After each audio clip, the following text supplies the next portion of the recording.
finally, these are the extra bits of corrugated iron that we have that could be used for, certainly there's plenty enough there for an end wall. And I don't, if we're going to do, I'm not sure there's enough corrugated iron there to do corrugated iron on the far side of the shed, so those could be done maybe with slabs. And these are great big heavy bits on the top. This is what was the original end wall, that bit there. And obviously to do that we need to involve cutting up some of the corrugated iron to fit to the shape of the end wall. And these are great big, this looks like a loose bit, but it isn't really, because it's a great big heavy thing. There's no way this is going to go blowing around in the wind, so it's very secure. So that's that. If you had any concerns about that. And this is looking at the shed from the outside, where you could see the little ripple there, and I would hope that if I can gradually move it this way a little bit, then that would come back. Moving this back, then moving the entire shed, I think I'd lever that up. That would hopefully, if it works, that will start coming back up again.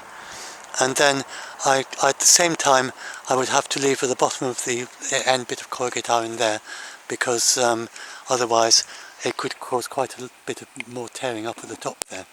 So I don't want that tear at the top to continue over to the left. You can see the tear, can you see it in the, you can see the tear if I zoom in.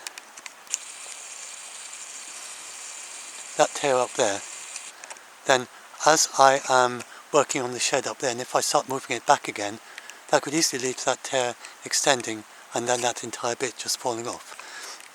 So if I am moving that up, and at the same time I need to have something just against the bottom of the corrugated iron here, and I think if I push against the bottom of the corrugated iron just at the bottom here, that final sheet of corrugated iron, if I push that up this way at the same time as I'm doing the others, then I think that will stop that from tearing. I think that is one of the risks of a strong wind. It wouldn't need to lead to the end of the shed, but it would lead to that end, it would lead to sheets of corrugating iron falling off there, and it would be in a real mess.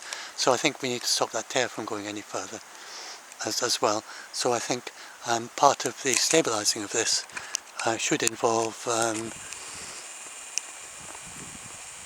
some tensioning on the inside of that corrugated iron, again with some pushing it out this way of the corrugated iron, so push it back in position a bit, so as to take off the tendency for that tear to extend. I don't think that tear would just go through one sheet of corrugated iron, I think, if it was allowed to continue, but then it might lead to more damage in the next sheet of corrugated iron once it's removed the support of the first one and so on. So I think that has to be stopped from continuing.